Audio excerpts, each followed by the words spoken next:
Hi అండి, welcome back to my channel morning stocks. యాక్చువల్గా ఇవాళ మన ట్రేడ్ వచ్చేసి నిన్న చెప్పుకున్నట్టుగా మనకి ఇవాళ వచ్చేసి రెండు ఆపర్చునిటీ వచ్చిందండి. ఒకటి వచ్చేసి కొమెన్స్ ఇండస్ట్రీస్, రెండవది ఎప్కా ల్యాబ్. ఈ రెండిట్లో మనకు సెల్ ఆపర్చునిటీ వచ్చింది. సో ఈ సెల్ ఆపర్చునిటీ మనకి ఎప్కా ల్యాబ్లో మనకు పీడిఎల్ బ్రేక్ అయిన తర్వాత మనకు సెల్ ఆపర్చునిటీ అయితే వచ్చింది. ప్రైజ్ యాక్షన్ తెలిసిన వాళ్ళకి ఈ ప్యాటర్న్స్ అయితే అర్థమవుతాయి. సో ప్రైజ్ యాక్షన్ చాలా చాలా ఇంపార్టెంట్ అండి. ఈ ప్యాటర్న్స్ అని మనకు తెలియాలంటే ప్రైజ్ యాక్షన్ సింగిల్ క్యాండిల్కి ప్యాటర్న్స్ అయితేనేమి, డబుల్ క్యాండిల్ స్టిక్ ప్యాటర్న్స్ అయితేనేమి మనకి చాలా ఇంపార్టెంట్. ఈ లెవెల్స్ కూడా చాలా ఇంపార్టెంట్. సో నెక్స్ట్ వచ్చేసి మనకు కొమెన్స్ ఇండస్ట్రీస్లో ఇవాళ మనం ట్రేడ్ చేసాం. ఈ కొమెన్స్ ఇండస్ట్రీలో మనం ఇవాళ ట్రేడ్ చేయడానికి ప్రధాన కారణం ఏంటంటే మనకు సెల్ ఆపర్చునిటీ మంచి ప్యాటర్న్తో మనకు పీడిహెచ్ దగ్గర ప్రీవియస్ డే హై దగ్గర మనకు ఛాన్స్ వచ్చింది. సో అందువల్ల మనం ఇక్కడ షార్ట్ చేయడం జరిగింది. చూడండి, ఇదొక ప్యాటర్న్ అయితే నెక్స్ట్ పీడిహెచ్ దగ్గరే సెకండ్ ప్యాటర్న్ కూడా ఇంకోటి కూడా వచ్చింది. సో మనం ఫస్ట్ ప్యాటర్న్ దగ్గర మనం షార్ట్ చేసాం, మేము సెల్ చేసాం. సో మనకు ఇవాళ మంచి ప్రాఫిట్ అయితే వచ్చింది. చూడండి, ఇక్కడ ఆల్మోస్ట్ మనకు మంచి పాయింట్స్ అయితే మనకైతే మంచి పాయింట్స్ అయితే ప్రాఫిట్ వచ్చింది మనకు. సో ఇక్కడ చూద్దాం, మనం మార్జిన్ ఎంత ఇస్తారు ఏంటి బ్రోకరేజ్లో అని చెప్పేసి కూడా మనం ఒకసారి చెక్ చేద్దాం.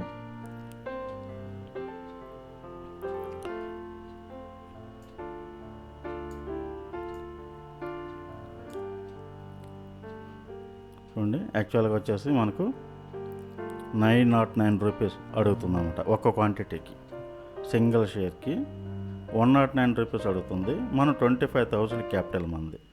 25,000 డివైడెడ్ బై 109 మనం కానీ క్యాలిక్యులేటర్లో కానీ మనం టైప్ చేసుకుంటే ఆల్మోస్ట్ మనం 27 షేర్స్ అనేవి, అంటే ఆల్మోస్ట్ రౌండ్ ఫిగర్ 28 షేర్స్తో మనం ట్రేడ్ చేయాలి.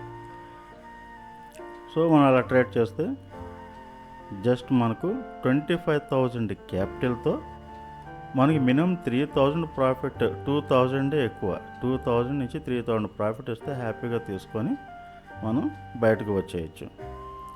అలాంటిది మనకు 260 పాయింట్స్ ప్రాఫిట్, 7,150 రూపీస్ వరకు. యాక్చువల్గా మనం ట్రేడ్ చేసింది ఇన్ని పాయింట్స్ కాదండి, మనం ట్రేడ్ చేసింది 35 పాయింట్స్తో మనం ట్రేడ్ చేసాం.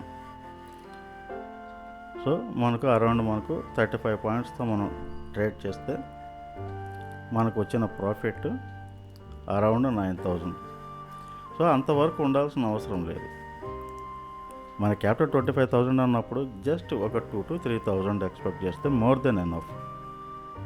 చాలా వరకు మనకు డిసిప్లిన్ ట్రేడ్ అనేది మాత్రం చేయాలి తప్ప అగ్రెసివ్ ట్రేడ్ అనేది చేయకూడదు. ప్రైజ్ యాక్షన్ మీకు బాగా స్ట్రాంగ్ కాన్ఫిడెంట్, అంటే ప్రైజ్ యాక్షన్ మీకు బాగా తెలిసి ఉంటే మీరు ఎలాగైనా ట్రేడ్ చేయొచ్చు. మనకు సబ్జెక్ట్ అనేది పూర్తిగా తెలియకుండా మనం ఎక్కువ ప్రాఫిట్లు కూడా ఆశించడం అనేది అంత కరెక్ట్ కాదేమో అనిపిస్తుంది. సో మన క్యాపిటల్ 25,000 పర్ డే మనం 2,000 to 3,000 వచ్చినా హ్యాపీగా మనకు 20 వర్కింగ్ డేస్లో జస్ట్ మనకు 15 డేస్ మనకు ఛాన్స్ వచ్చినా సరే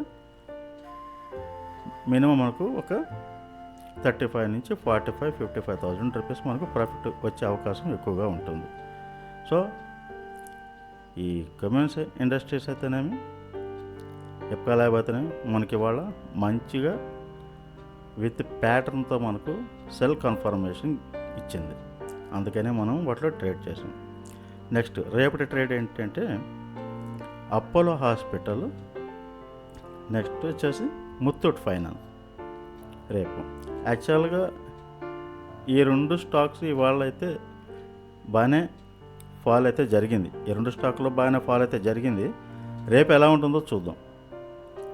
రేపు నాకు కానీ బై ఆపర్చునిటీ కానీ వచ్చింది దీంట్లో అంటే విత్ కన్ఫర్మేషన్తో, విత్ ఎనీ ప్యాటర్న్ నేను అనుకున్న దగ్గర పీడిహెచ్, పీడిఎల్ లెవెల్స్ అయితే ఎప్పుడు కూడా మనం డ్రా చేసుకోవాలి. Previous day high previous day లో, ఈ లైన్స్ అయితే మనం కంపల్సరీ మనం డ్రా చేసుకోవాలి. వాటి దగ్గర మాత్రమే నాకు ప్యాటర్న్స్ ఫామ్ అవ్వాలి, నాకు కన్ఫర్మేషన్ ఇవ్వాలి. మరి బై కన్ఫర్మేషన్ వస్తుందా లేకపోతే రేపు సెల్ కన్ఫర్మేషన్ వస్తుందా అనేది మనం రేపు చూద్దాం. ఇవాళైతే మనం ముందుగానే స్టాక్స్ అయితే మనం ఐడెంటిఫై చేస్తున్నాం. అపోలో హాస్పిటల్, ముత్తూట్ ఫైనాన్స్, ఈ 2 స్టాకుల్లో మనకు స్ట్రాంగ్ బై లేదా స్ట్రాంగ్ సెల్.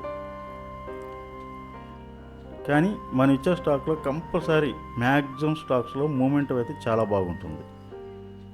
అది సో ప్రైజ్ యాక్షన్ కోర్స్ అయితే మనం ప్రొవైడ్ చేస్తున్నాం. ఎవరైనా ప్రైజ్ యాక్షన్ నేర్చుకోవాలంటే కింద ఉన్నటువంటి నెంబర్కి కాంటాక్ట్ చేయండి. Thank you for watching.